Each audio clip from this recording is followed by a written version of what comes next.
What's going on, football fam? My name is Dave Sarner, and welcome to another edition of the Rise and Fall Fantasy Football Show. This is your Week 10 edition. Now, on today's episode, guys, we're going to be doing things a little differently. As we've always done, we've been kind of testing things here or there. But today, I think we have the best treat for you. We're going to be doing our rankings, position by position, breaking everything down, my official rankings for the week.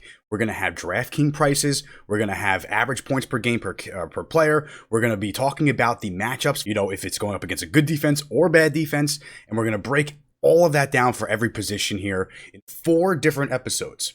So we want to make this as convenient and as easy as possible, guys. Both the link to my companion that has the full breakdown of the rankings are going to be available in the description below, as well as rankings overall with the timestamps below that. So with all that being said, guys, I did want to also point out, if you see in the companion green, red, and black, those are the colors of your rankings, your top 10, your bottom 10, your middle of the pack rankings for that position. That's not from DraftKings. That's the one thing that we did take from Yahoo. Reason being is because they take the average per game in Yahoo, which is a lot more accurate than the actual totality of the points given up and so forth because of bye weeks. So as long as there is bye weeks, as long as there's teams behind one game and ahead one game, we're going to try to go with the averages first. We may transition to total points down the line when bye weeks are done. But for right now, we take the averages from that. Everything else is essentially taken from DraftKings. The rankings and the positioning themselves, that's mine. That's purely mine. So with all that being said, guys, enjoy the episode this week. If there's any specific roster decisions or contemplations that you guys have and you need answers for, just drop a comment down in the section below and we'll get back to you. With all that being said, guys, enjoy the episodes for Week 10. We got the quarterbacks out of the way here. Running back's going to be a little bit more in depth, I think. I'm looking at the rankings right now, and there is much more to talk about. I mean, there always is with running backs. It's probably the most premium position here. But before we do any of that, all right, let's just go through and double check and make sure everyone's up to date on the injuries, on the news, the notes, the updates for the running back position. Now, obviously, Chiefs are on bye, so Clyde Edwards-Helaire, Le'Veon Bell is out, LaMichael Pirine, Frank Gore, they are also on bye as well. Todd Gurley's on bye this week. And then I believe, what was the fourth? I always forget the fourth. Oh, the Cowboys, right, Zeke. No wonder. I don't forget them, but I guess I do. It is what it is, right? That is the, you know what? That gives me a lot of pride being a Washington fan, put it that way.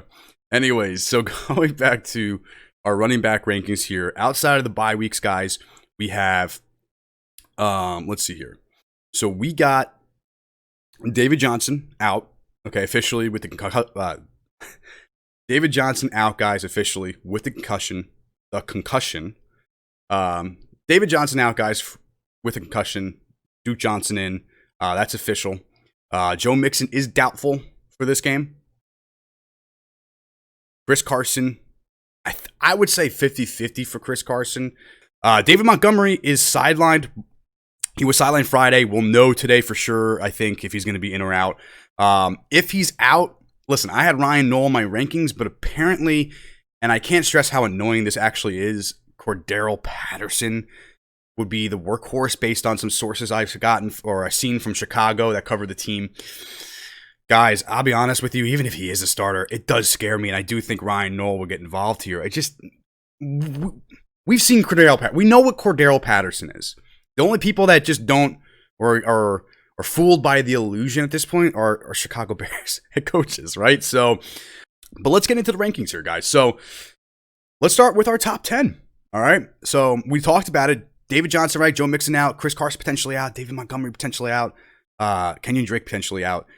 But you know who's not out? Hopefully. I mean, if he's out again this week, I'll cry.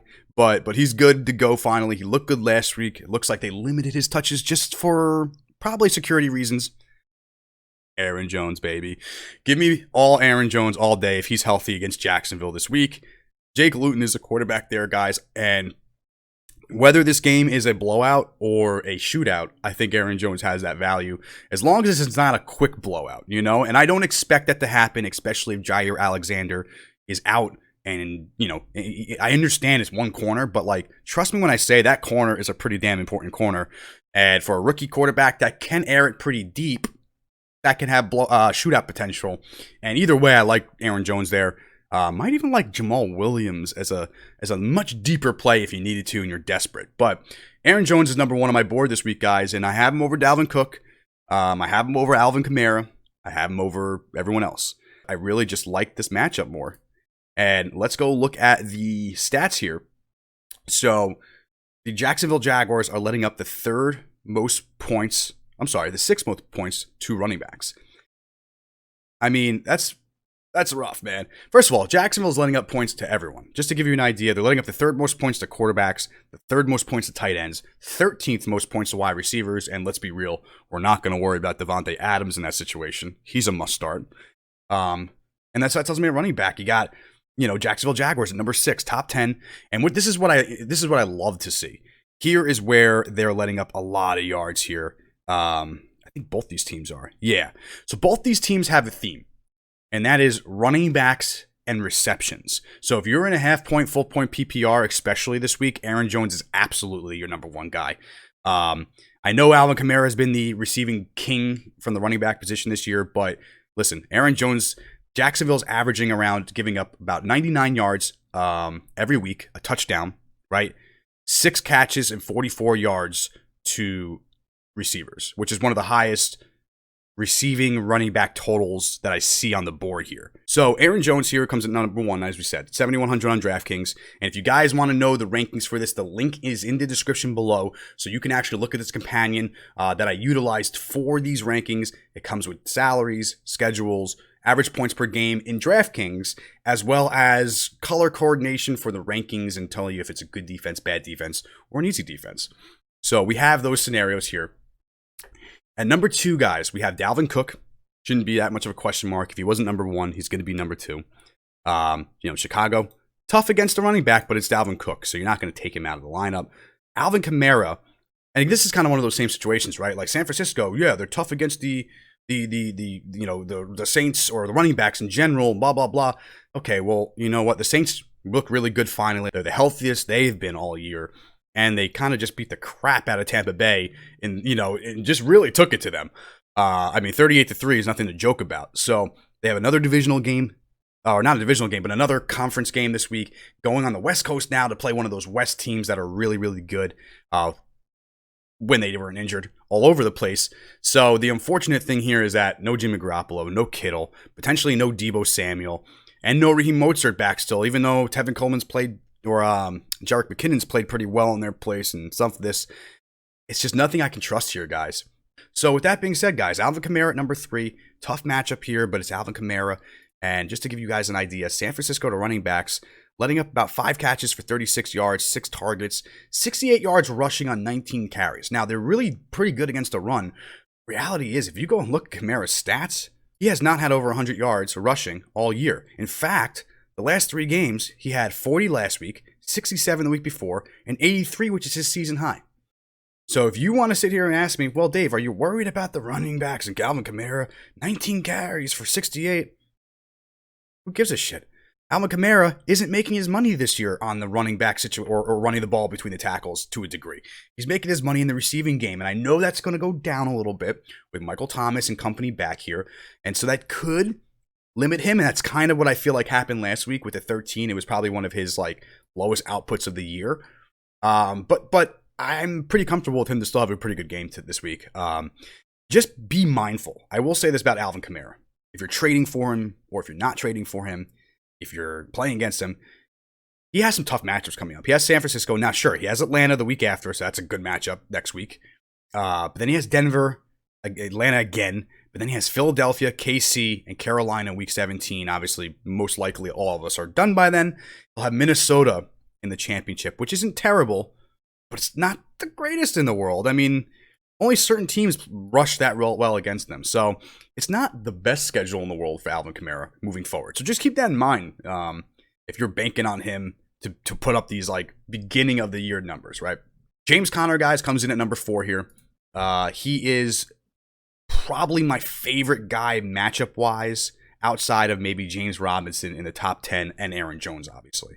Going up against Cincinnati here. Listen, divisional games can get sloppy. I don't know if it's going to end up being that way or not. But honestly, we can't really bank on that, though, right? So I think looking at the roster itself here, let's see. Connor is going up against the Cincinnati Bengals, who are giving up the 9th most running points to running backs. Meanwhile, on the other side of things, by the way, Pittsburgh defense is giving up the 30th most points, so basically second least amount of points in fantasy football on their end. And we'll talk about Gio down the line, but James Conner here, guys. Listen, reality is Cincinnati's letting up 124 yards on average per game this season on 23 carries. Let's take a look at James Conner. Has his production output been that way? When he's had 20-plus touches, all right, he had 82 yards that game and 101 yards and a touchdown, 17 and 14, the double-digit points. Listen, you're going to start him as long as he's healthy, right? And as long as he's healthy in matchups like this where he's been pretty consistent, he's a top 10 option for me. And that's a big jump for me. If you guys listen to me earlier on and you go back to look at like my week 2, week 3 episodes, I'm not a fan of the guy. Never have been, legitimately. So if I'm telling you that I like him top 5 this week, then I really like him top 5. So that you should take some merit in if that's the case, because he will be, he had 4 points last week. It's a perfect bounce back in a matchup he should have went off. It's a perfect bounce back week for him, in my opinion. And I think this is a smash spot for it. Okay, so let's take a look here. Yeah. So he played 46% of the team's offensive snaps in week 9 against the Cowboys. I get it. Turning 11 touches, 20. Basically, he turned 11 touches last week into 20 carries here, or 20 yards rather, in a prime matchup. And I get that. Like, it's not a fun thing when your guy doesn't perform. But now it's a bounce back week here against another good defense for fantasy points. And take advantage of it. James Conner, they're going to get him involved. He did have that really tough week last week. I think he bounces back this week. In my opinion, last week with the Pittsburgh Steelers and that whole game with Dallas Cowboys, it wasn't, well, Dallas Cowboys really got, in this game and got the best of them. No, let's be real here. Pittsburgh is not looking at Dallas. They were looking at Cincinnati this week while they had to play Dallas before that, because right now Dallas isn't a threat. And when teams become less of a threat, trust me, other teams know. They will try to be like, oh, let's go in full strength. And there are some players that probably were all in on that game, but then there were probably other players that were kind of, we'll beat them and then go play Cincinnati, right? So I think that has a lot to do with the production last week from James Conner. He didn't really, it was a weird situation. I expect him to get more carries. I expect him to get 20-plus carries, which if that's the case, you should be fine on fantasy points. He gets double-digit points every time he gets 20-plus touches. And honestly, if he gets 15 touches, you'll be happy with the results, in my opinion. So when he gets double-digit points, he gets double-digit numbers. All right, the only 2 games he had single-digit numbers, 9 carries and 6 carries. So give him double-digit points, baby. And I expect that this week with a team letting up around 23 touches a game. That's how much carries that they're averaging. Not just yards that we're going to give you. We're going to give you average carries. So running backs are averaging 23 carries against him. Solid number for him. 124 yards. Love it. I think this is the week for James Conner. Start him in your lineup as a top 5 guy. And then number 5, rounding out our top 5 here, we have Miles Sanders. Sanders, guys, coming back off the injury. If he is good to go, he starts. Boston Scott, you could take out of your lineups. So I do expect Miles Sanders to have a really good game. The Giants, who have been a really good defense actually this year, are getting a little bit weaker in a couple of areas. They're letting up the 10th most points now to wide receivers going into week 10. They are also letting up the 15th most points to running backs.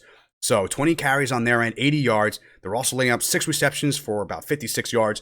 Obviously, J.D. McKissic's stats last week kind of skew that a little bit too. I think you guys can get away with Miles Sanders this week. He'll be fine. I have him top 5 for a reason. Divisional game. They're going into their house. Miles Sanders is coming in a little fresh now and healed up. And I like him over, obviously, some of these other guys like Nick Chubb, James Robinson, Antonio Gibson, and so forth. However, let's be real here. Those guys are all up in the rankings this week. Really good matches for a lot of these guys. But that rounds out your top 5 guys. We have Aaron Jones, Dalvin Cook, Alvin Kamara, James Conner, and Miles Sanders in your top 5. So moving on to the next part of the list here, we have running back 6 through 10. So at number 6, we have Nick Chubb against the Houston Texans. Number 7, we have James Robinson coming in at 6,600 on DraftKings. Nick Chubb, by the way, 68. Miles Sanders, the cheapest one so far, at 64. So that's why I like him in DFS a lot this week too. Kareem Hunt, the other Cleveland running back for the Houston Texans, or for the Cleveland Browns against the Houston Texans, at 6,700. Mike Davis against Tampa Bay Buccaneers at 6,700.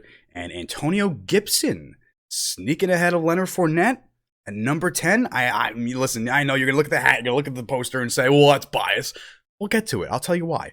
So we have at number 6, Nick Chubb, James Robinson at number 7, Kareem Hunt at number 8. And the difference between their DraftKings value, guys, is about $100, $200, $600. James Robinson, the cheapest, Nick Chubb, the most expensive. I'm probably going to choose James Robinson in that scenario to a degree in DraftKings. But on the list here, if Nick Chubb is back, you can't ignore that this is a great spot to come back in. The problem is I don't know exactly how touches and everything are going to divvy up. Now, Kareem Hunt has looked decent or solid, really, obviously, in certain weeks where he was a starter. But he also had weeks where he wasn't that great in between the tackles. He needed to get some things going in the passing game. And that's kind of where I'm like, okay, well, it's going to be right back to Nick Chubb. He's the guy. And so I have him at number 6 this week.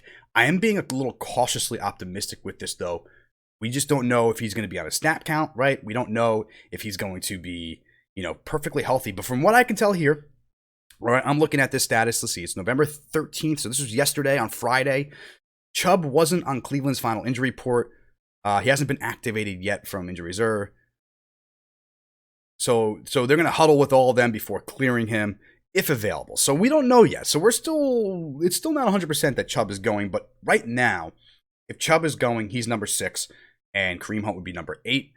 If Nick Chubb is out, I would probably bump Kareem Hunt really to number 6. I don't think I would go past that spot here. I still really like Miles Sanders and James Conner in the bounce back week. I mean, now James Robinson here coming in at number 7. Now this is an interesting one. So the reason why I have him below the Cleveland running back situation here is because Houston they give up so many points to running backs here. If you look at their rankings here, they're giving up the 3rd most points, 145 yards, over a touchdown that they're averaging a game, like 1.3 touchdowns, which is nuts in the running game. So that tells me that one of these running backs is going to score here. They do let up only 4 catches for about 37 yards, so they don't let up as much receiving points to running backs, rather. So I would really that's why I have Nick Chubb over Kareem Hunt this year, or this week, rather. It's just easier to say, like, he's going to be the guy if he's there. And then if Nick Chubb is out, you bump Kareem Hunt up to number 6. James Robinson, by the way, number 7, like we said. And the reason being, listen, Green Bay is pretty good all over the place. 25th against the quarterbacks, 27th against wide receivers, and 29th against tight ends. So they are like top 3 toughest defenses for those positions. But they're giving up the 2nd most points to running backs. I mean, averaging of 22 carries, 99 yards, 1.4 touchdowns, similar here. So they're letting up touchdowns, and 6.4 receptions for about 60 or about 59 yards. 30 points to running backs here. James Robinson, we've seen him get utilized no matter what the game script is, no matter what's going on. We've seen him get catches out of the backfield. We've seen him run out of the backfield. And that's why I love James Robinson, because he's not going to be your sexiest guy all year round. What he's going to do is be a really, really solid producer in an offense that's not that good. And honestly, he's looked much sexier, right, in terms of fantasy value and the points he's put up than you would think. I mean, he is right now running back 4. That is RB1 status. James Robinson, number 7. Shouldn't be a question, really. I love him, top 10 guy this week. Kareem Hunt at number 8. We talked about him and Nick Chubb. Rounding out the rest of the top 10 here, Mike Davis at number 9, Christian McCaffrey out. He goes up against Tampa, so not the best matchup here. Tampa is letting up the 21st most amount of points to running backs. So they are on just the cusp of being one of the toughest run defenses still. Obviously, last week and kind of skewed some of these numbers for tight ends and running backs and so forth. But they still are letting up around 19 points on average. So pretty good against them.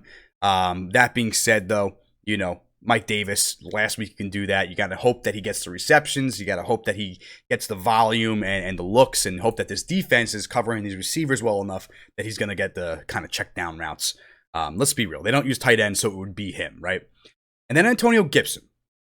I know what you guys are going to say, but Antonio Gibson, hear me out here. When I look at the Detroit Lions stats here, Detroit Lions is the number 1 fantasy team giving up the most points to running backs right now. They're ranked number 1 over Green Bay Packers, who have been that for the last few weeks.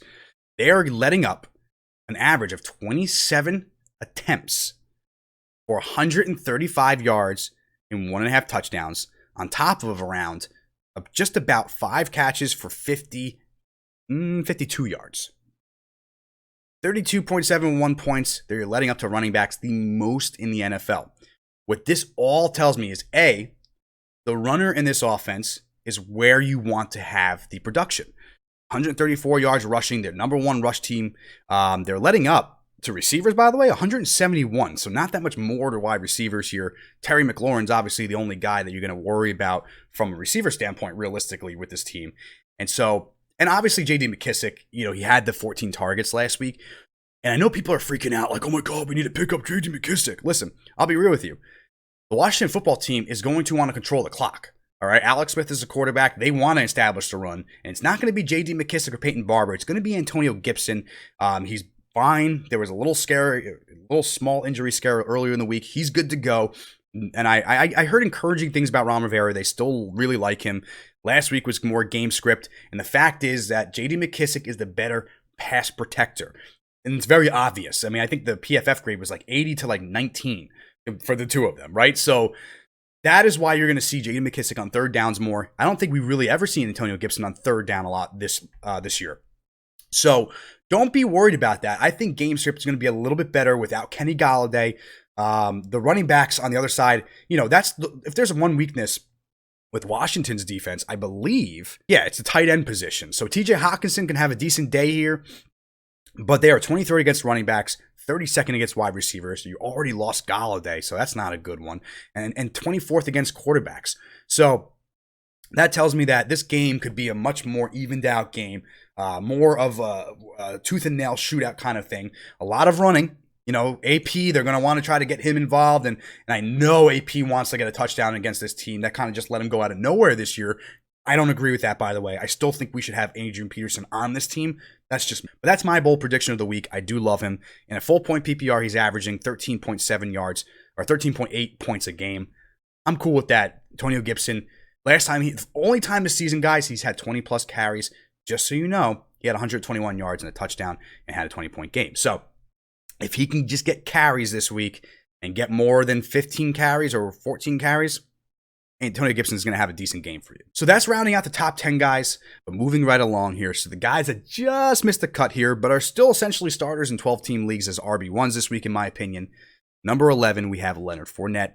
Tampa Bay Buccaneers going up against Carolina. Carolina's a good defense, guys, but the one area that they've gotten very weak in is their running back, the points given up to running backs. They are letting up the 5th most points to running backs, averaging 98 yards, around 97 yards rushing, along with a touchdown on an average, with 7 receptions, 8 targets for 48 yards. That's a decent amount of receptions and points to running backs from that perspective. With that being said, guys, Leonard Fournette, I do have at number 11. However, the share between him and Ronald Jones does scare me a little bit. I'm not completely sold on Leonard Fournette just yet. I think that there's a lot of, back and forth with that team right now. But the reality is, in my opinion, Fournette's kind of the guy that's going to be the better guy at the end of the day. I mean, Ronald Jones played pretty well. But listen, since Fournette's come back 3 weeks ago, he's had double-digit points every game. 10 points last week in a full-point PPR, 10 points the week before in a full point with 15 carries, 52 yards, and then 11 points for 50 yards. Number 12, guys, we have Melvin Gordon, another good matchup against the Las Vegas Raiders. This one I kind of expect to be a shootout. Drew Lock at 30 points last week looked really good. We talked about him earlier on the quarterback show. Listen, Las Vegas is giving up the 4th most points to running backs. It is their weakest group or weakest area that they're giving up the most points to. They are letting up around 94 yards, over a touchdown a game, 6 catches, 9 targets to running backs, by the way, 55 yards. So a lot of receiving targets for them as well. Melvin Gordon, Phillip Lindsay. The reason, again, this is kind of one of those things where they have a great matchup. I don't like committees, but their matchup is much better than, say, Josh Jacobs against Denver on his side by himself, And I say that with Devontae Booker kind of coming out of nowhere and kind of taking some of that production. So certain things kind of scare me there, and that's why I have my rankings the way I do. But I do like Melvin Gordon, number 12 this week. It just makes too much sense that I think he could do a little bit of both. He's shown that he could if he had to. And I think you'll see that this week. I'm going to be cautious here, guys. I have Melvin Gordon here, but it's really out of necessity. I mean, you look at how many people are potentially out, how many people on bye and so forth. And And then you look at who's done. Well, Jacksonville or Josh Jacobs against Denver. Okay. Duke Johnson against Cleveland. Could be hit or miss, right? Jerick McKinnon against New Orleans. I'm a little worried about that one, even though he's supposed to get the bulk of the carries. Chase Edmonds, well, we don't even know if he's going to be the starter yet, and he didn't look amazing last week. I do like Chase Edmonds, but I'm not ready to put him into my top 12 right now after what he saw last week. Gio Bernard, tough matchup. DeeJay Dallas, tough matchup. Darrell Henderson in a decent matchup, but you don't know who's going to get the ball. So those are the guys that come after him. So it's kind of, process of elimination this time around. I would never tell you that Melvin Gordon is a top 12 back. And honestly, if any of these other guys were going, like Joe Mixon or so forth, probably not Joe Mixon, but Carson, I would probably put over him.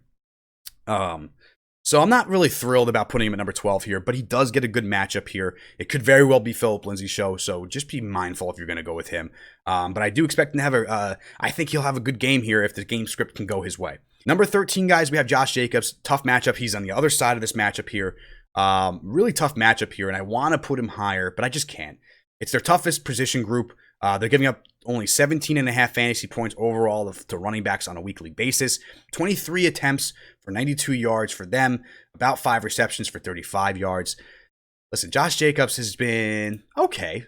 I mean, I'm not really thrilled with the guy this year. I think he's had more games than he's had good games, right? Like, he's had 2 decent games. He had 2 really good games this year, and then a couple double digits, and then some that were a little underwhelming. He's been somewhat consistent in a full point PPR, but if you're in a, non-PPR or half-point PPR, you'd probably be a little lower on your list this week. But full-point PPR, that's kind of how we do these rankings with the DraftKings because of the averages here. As you can see, he's averaging around 16.5 points in a full-point PPR right now. So I do like him at number 13. He's their guy, right? And now, listen, they could get Devontae Booker involved, and I don't know if they will or not. You can't take that risk. That might have just been kind of a game script thing and getting him involved. You have to think the team will be ready for it a little bit more this week in the Denver Broncos. Number 14, David Johnson out, as we mentioned. Duke Johnson in. Listen, guys, he hasn't been overly amazing this year, but you know what? Duke Johnson's going up against the Cleveland Browns, letting up the 19th most points to running backs. 21 attempts, 81 yards, and about a touchdown. 5 receptions for 43 yards. So they are letting up a decent amount of receiving yards. I don't expect a huge game from Duke Johnson, but he should be the primary back. I mean, I don't even know who else they have on the roster that would compete with that. So it should be the Duke Johnson show, and that value and volume alone has him at number 14. Jerick McKinnon at number 15. Now, this is an interesting situation because from what we're hearing, he's going to be the guy right now, right? Like, take it for what it's worth, guys. But he's going to be the guy, apparently. And the idea here is that, you know what? If he's going to be the guy, by the way, Tevin Coleman is officially out. So one less guy to compete in that area, right? And the idea here is that if he's going to be the guy, all right, well, he should get the touches, right? He should get the volume and all this. Yeah, but they're playing the Saints, and we talked about this matchup and what it can mean. And if the Saints come out like they played last week, it can mean trouble for Jerick McKinnon. And honestly, with Kyle Shanahan's, you don't know if he's just going to be like, you know what, JaMycal Hasty week. I mean, that's the reality here. That's the risk you're taking. So listen, I have him at number 15. I don't feel great about it. Me personally, I would go out of my way to start Chase Edmonds over him. And that's who's up next, by the way, at number 16. I would absolutely start anyone who I talked about before already over Jerick McKinnon. And there are a couple other guys that I would probably maybe, Ronald Jones maybe, Gio Bernard maybe, Jerick McKinnon at number 15. I have him there. I don't feel great about it, okay? Chase Edmonds, guys, number 16. We talked about this situation a little bit. Drake right now we aren't sure if he's going to be out. We're kind of waiting to seeing if he's going to be available. He's a true game time decision as of yesterday on Friday at like 3:20, right? If Chase Edmonds is in and Drake is out and you don't have Chase Edmonds, and you're banking on putting Kenyon Drake, make sure you have someone in the afternoon window that you can interchange in. Now, the good thing is this week is a little different with the scheduling. Usually every week there's around 3 afternoon games, somewhere around there. This is the week where it turns into like 6. So you have a little bit more, I guess, leniency, right? A little bit more wiggle room when it comes to, waiting for these guys in the afternoon games. Just make sure you have a backup plan if he doesn't go. If Drake is out, I have Chase Edmonds here at number 16. Right? If he's in, Chase Edmonds drops to number 25, and Kenyon Drake would be number 21. Okay, so that would be kind of where it is. So we'll get through those guys. I'll kind of remind you where they would be if that happened. But that will be something I will put in the comments below in the description. And obviously, guys, if you click on the link and you go to the companion, you'll see that right next to the points for Chase Edmonds, kind of breaking that down. Number 11, guys, we have Ronald Jones. We talked about Leonard Fournette. He's the other side of this equation here. And this is where I get conflicted, because the production went to Fournette right now. And if that trend continues, then Fournette has to be 1, and you have to keep Ronald Jones at number 2. But I think this is a really, really good matchup and an area where they need to utilize these guys a little bit more, where I think both of them can have a pretty good game. And I do like him at number 17. I am cautious. I dropped him a little bit, but I do like him there at number 17, just over a Gio Bernard at number 18, who is going to be the guy this week with Joe Mixon out. Now, reason being is because they are going against the Pittsburgh Steelers. That does concern me. The Pittsburgh Steelers are 30th against running backs, 28th against quarterbacks, 30th against tight ends. However, they have been consistently a top 10 wide receiver defense in the most points given up. They're number 9. They were actually number 10 last week, I believe. Now they jumped down. They're moving even up higher to number 9, letting up a lot of points to receivers. An average of 20 targets, 12 receptions, 180 yards, and a touchdown and a half for 33 points. That's good, okay? That's great. Obviously, you're going to start the receivers in this game. Love Tyler Boyd. Love T. Higgins this week. But I also do think this could work in Gio Bernard's favor if they utilize him correctly. So the receptions do go to him. He did have 4 for 3, 16 yards and a touchdown the week before before the bye week, guys. He also had 15 for 62 and a touchdown later. If you guys remember, Samaje Perine did kind of vulture some touches there. 10 carries for 32 yards and a touch. But Gio Bernard, 15 for 62 and a touch, 4 for 3, 16 and a touch. I expect the receiving game to be a little different this week, but better off for him. And I think the running game, maybe the yards down a little bit, maybe even the carries down. But I do think that, they give him his opportunities, and that's all you can ask for Gio Bernard in a tough matchup. Week before he put up 20 points. He had a 5 for 5, 59 and a touch on the receiving game, 13 for 37. So his damage gets done in the air, and he can do a little bit on both ends of that. So 19, I have DeeJay Dallas. I don't care if it's tough defense. They'll get him involved and do what they have to do. By the way, best value right now within that top 20, in my opinion, when I'm looking at the board here, probably Antonio Gibson, Leonard Fournette, 5,500, 5,600 at number 10 and 11. I really like those options there. Moving on to number 20 here, Darrell Henderson. Like we said, they play Seattle, and realistically, listen, you're going to play the guys you could play against Seattle when you can, especially at quarterback and wide receiver. They're letting up the most points to those positions. However, the running backs are only letting up to 20 most points, so not that great. I mean, they're letting up around 18 attempts, 66 yards rushing, which is not good at all. But they are letting up, and this is where I like this. Get this, guys. They're letting up 7 catches, around 9 targets for 51 yards on average to running backs. So that's a lot of receiving potential for Darrell Henderson, Malcolm Brown, whoever is going to be their receiving guy. I do like Darrell Henderson. I think he actually might get some good PPR numbers, but I'm always nervous about Malcolm Brown and Cam Akers and the kind of Shanahanigans that they deal with over, Sean McVay there in Los Angeles. It's kind of a similar situation with San Fran and the 3-headed backfield, except that we just kind of know who the 3 heads are here in Los Angeles. It's either going to be Darrell Henderson, Malcolm Brown, and maybe Cam Akers. So I have him at number 20, even though I really like the matchup. I think volume-wise, especially in a full-point PPR, Darrell Henderson and half-point PPR, I really like him this week. I think he's going to have a lot of receiving volume, but be cautious. It could be Malcolm Brown. It's my personal, I have a personal disdain of even trying to go after those guys in these matchups. And number 21, guys, I have Zack Moss. I have him way over Devin Singletary, who's at number 25. Not way over, but over him.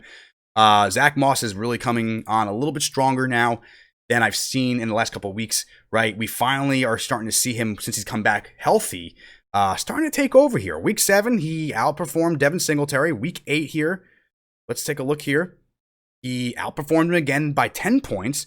And then in week 9, he outperformed him again, guys. That's 3 weeks in a row here that he's outperformed him in these matchups since coming back from the injury. Now, That tells me that Zack Moss is going to be getting this role. I don't think they loved, Devin Singletary to begin with. There was always those rumors about the fumbles and that early on, but he's been really good lately, and I like the matchup here this week. It's not a terrible matchup against Arizona. It's a tough matchup, but it's not a terrible matchup here. Arizona, guys, giving up the 17th most points to running backs, around 99 yards a game, about 43 receptions, about 5 targets. Okay, that's doable. All right, if Zack Moss gets more of the volume here, then I like his chances here to get in the end zone. Personally, I just think that Zack Moss makes this offense look better. He's looked much better overall, than Devin Singletary this year. And I don't think there's really any question about that, And he doesn't need a ton of carries. Last week he did it more on the receiving game with a touchdown, right? The week before he had 14 for 81 yards and 2 touchdowns. Other than that, he's not getting crazy touches, 7 to 8 to 9 touches. But he has also been able to put up, out of the 5 games he's been in, 6 games that he's been in, 4 games of double-digit fantasy points in a full-point PPR. Something just tells me that this week, he's going to be the guy. So at 5,200, I really like him. I'm probably throwing him into my lineups, especially like maybe my flex guy. I think he's a perfect flex option this week. And something just tells me he's going to boom against the Arizona Cardinals. Number 22, I have J.D. McKissic. Highest I've had him ranked, 4,900, cheapest value so far. We talked about it with Detroit, and it could be a run game, but obviously they do let up a lot of passes and receptions. So especially on third down, Gibson doesn't play the third down role. He's probably, in my opinion, J.D. McKissic, the most consistent or most impactful third down back as of right now in the league for that team, right? 14 targets last week. I don't think that's going to continue. We've seen him do stuff like this, and then the next week flutter out, and they focus on the run, and then Gibson gets 20 carries for 120 yards. I do think that, though, he'll get some receptions for you in a full-point PPR. I think he's going to get decent yardage, but it seems like the touchdowns go to Gibson. Goal line carries, red zone carries from that perspective from close is either Gibson usually, or if he's tired, they'll put in Peyton Barber. But it's going to be usually Gibson in that potential role. So I do like him to score the touchdowns, but McKissic, I think, will get some nice receiving and volume and receptions in this game. 23, we have Kalen Ballage. Listen, it could be the revenge game in Miami here. I want to make it clear that Kalen Ballage is just not that good, but he did have a good game last week. He seems to be the guy this week from everything I'm hearing. So if you need a filler, Kalen Ballage is not a terrible option. I have him number 23, and I have him over a guy like DeAndre Swift. Now, this might be ill-advised. I think DeAndre Swift can have a bounce-back week, especially with Kenny Golladay out of the lineup here. They're going to need some more receiving help, and that's where he might be able to help you. The Washington defense is really good, guys, and I think they're good against a team, in my opinion, who's not going to have that firepower that they usually have. I think they're going to move the ball, and I'm sure they're going to beat the Washington football team, but I just don't know who's going to get the targets here. This could be a very well Adrian Peterson game, so that's why I have DeAndre Swift a little bit lower than I usually maybe would. I probably would have had him over J.D. McKissic at number 22 if it wasn't like the AP revenge game. That does give me a little bit of caution, but if you have him and you need to go with him, he's averaging 13 points a game in a full point PPR, right? That's better than anyone I named between Kalen Ballage, J.D. McKissic, Zack Moss, Darrell Henderson, DeeJay Dallas, and Giovani Bernard. He's averaging just around the same as Ronald Jones, more than Chase Edmonds and Jerick McKinnon, and more than Leonard Fournette, just barely. So DeAndre Swift is averaging a good amount of points a game. It's just a really tough matchup, and the revenge aspect has me putting him there at number 24. But don't be afraid to use him if you have to use him. I think, I'm hoping I'm wrong, and I'm hoping that it will be DeAndre Swift show in a way, right? 25, we have Devin Singletary. We talked about Zack Moss. I'm not really excited about that, but the potential that both of them have a pretty decent matchup here, that one of them could get some receptions. I don't know who it's going to be. I just don't like the duality here. Everything tells me Zack Moss, but I'm going to put Devin Singletary at 25 because A, he's only the second half of a committee compared to some of these trios that we're about to get into. So, guys, 26, I have J.K. Dobbins, and that's what I mean by trios. I don't know what to do with these running backs. I would personally avoid Ravens running backs, but I think J.K. Dobbins could play well. Mark Ingram's back. I mean, listen, guys, I have Mark Ingram at 32, J.K. at 26, and Gus Edwards at 34. Take your pick. Take your pick at that point. J.K. Dobbins has the worst value of them. Some reason I feel like he might be the guy to go in there. I'll probably interchange these two guys, to be honest with you, with Mark Ingram within that range here. But I'll be honest, I wouldn't putting any of them in my lineups here. I would definitely start Devin Singletary over those guys. In my opinion, I would even start Ryan Nall at number 27, right after J.K. Dobbins in that role. I know they're saying Cordell Patterson, but once he is going to be once he's inevitably ineffective on Sunday, I have a feeling it's going to turn into the Ryan Nall show. And I'm gonna be confident keeping it at 27. I am. I'll take a flyer even in DFS lineups, maybe like smaller lineups, and just do it, right? 4,000 on DraftKings. I like that. Obviously, we talked about DeAndre Swift. Adrian Peterson, not much lower this week, guys. I have him at 28. Again, the revenge game. I think he's going to get in the end zone this week. 29, we have Phillip Lindsay. The duality of that with, Melvin Gordon. I feel like I have Melvin Gordon too high, but I do like Lindsay at number 29. He has been the better running back, so he might be the better value. Only 5,000 on DraftKings. If you need a good flex option, I like Phillip Lindsay this week. Great matchup for him. He could be the guy that steps up and Gordon could flutter out. So keep that in mind. Even though I have the rankings the way I do, part of me would love to put Phillip Lindsay a little higher. Wayne Gallman, guys, at number 30. Now, this rankings were kind of put together as I found out about the Devontae Freeman being out. I'm going to assume it's Wayne Gallman. I don't know if it's going to be Alfred Morris or Dion Lewis, but I would hope that it's Wayne Gallman. Gallman, 14 carries last week, guys, for 68 yards and a touchdown against us. Listen, I like him. I think he's going to be okay. I just don't love him because it could very well be this whole nonsense with Alfred Morris and Dion Lewis. So cautiously, I'm going to put Wayne Gallman at number 30 and against a tough matchup against Philadelphia. Philadelphia, guys, by the way, 24th against the run. It's their strongest fantasy group on their defensive side in terms of giving up points.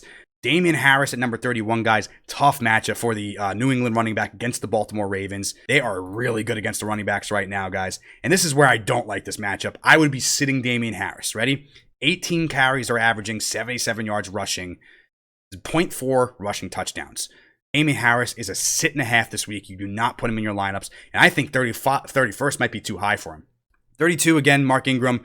We're still waiting and seeing if he's questionable. And I guess I should just make sure I let you know, when I say about J.K. Dobbins, guys, and why I have him a little higher, it's because of the Mark Ingram questionable tag that I saw. So he is questionable, but he is expected to play. All right, so I'm going to be cautious, though. I don't like that he's questionable, even though he's going to play. I'm just going to be a little cautious on that end, okay? 33, like I said, third down back that might have some really nice value this week. Jamaal Williams, if it is a blowout, even if not, they want to make sure that they keep Aaron Jones healthy. Jamaal Williams, I do expect to get some of the load or a little bit of the carries here. I don't think he's going to do amazing, maybe 3-4 points. But there's no reason why he couldn't vulture a touchdown and give you some really deep value. I like Jamaal Williams down at 35 more than I like guys like Damien Harris, Wayne Gallman, Phillip Lindsay, maybe not Phillip Lindsay, but Ryan Nall and J.K. Dobbins and Devin Singletary. So like if I had to come down to that, even though I have him ranked lower just because of volume and Aaron Jones could be the guy, we don't know how he's going to get utilized coming off this injury and being healthy now. I have Jamaal Williams at 33 cautiously. But I really like him over the Baltimore Ravens running backs, the Giants running backs, and even New England running backs right now. Number 35, Troymaine Pope I have there. This is a situation, guys, I have no clue what to tell you.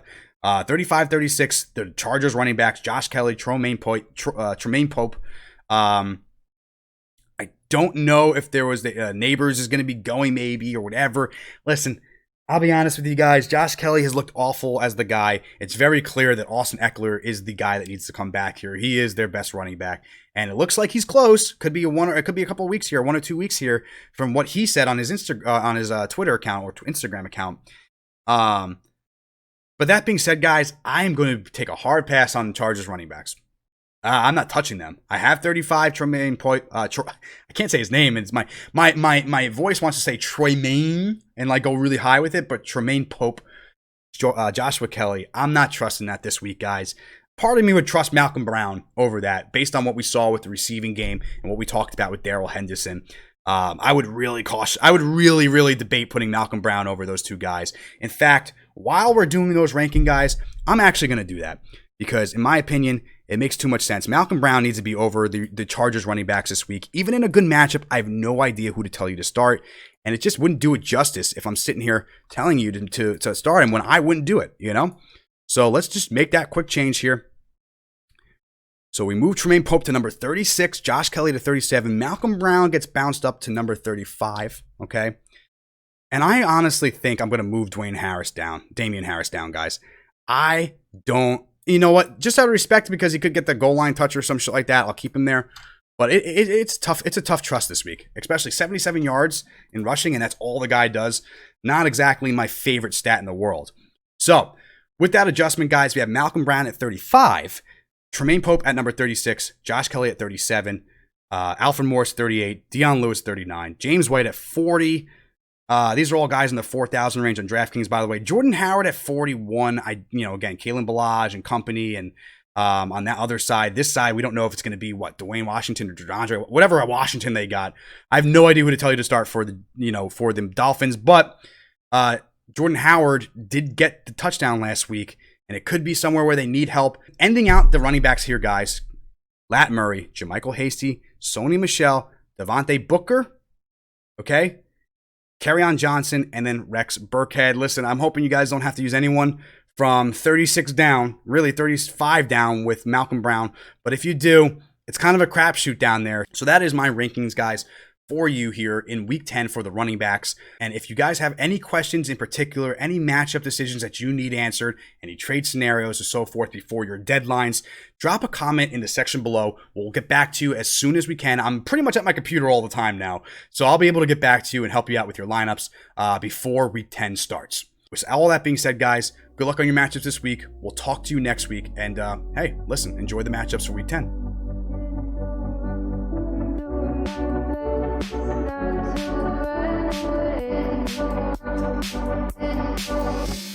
Send the rocks across the